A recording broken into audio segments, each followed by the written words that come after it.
My name is Rohan. I'm a software engineer at Lyft. Um, and I use Mode Report just for general analytics to understand our data better, and I would give it a rating of a 5.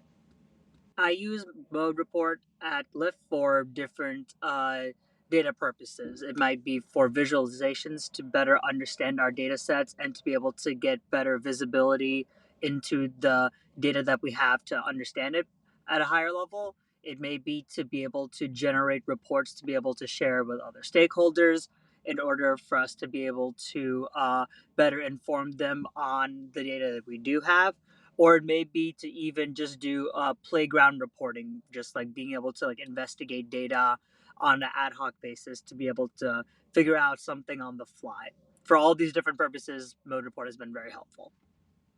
I would say that the biggest thing that I like about Mode is just how easy it is to use and how nice it looks. I think the combination of both makes it a very accessible platform to be able to do anything of the use cases that I mentioned before. The fact that visually it has a lot of customization aspects to it to be able to make it feel how you want it to, and then the fact that all the features are very self-evident, very well documented, and usually pretty intuitive to be able to look at and understand how to interact with it makes it a very engaging software to use.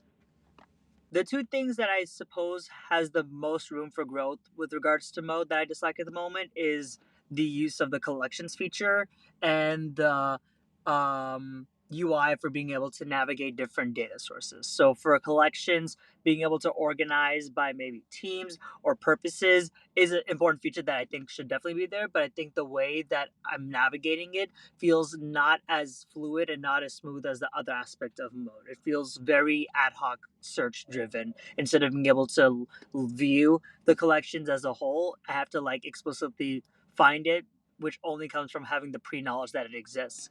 And for the data sources, having different engines or different like data sources to be able to query data on when I'm using the Python notebooks, or being able to use the data to actually get the sets from, it tends to not have much information about its availability, about if it's actually able to be used with a table and reference, and that tends to mean that you have to have, again, a lot of pre-knowledge on the actual data that you're using to be able to know if the query engine would work for it.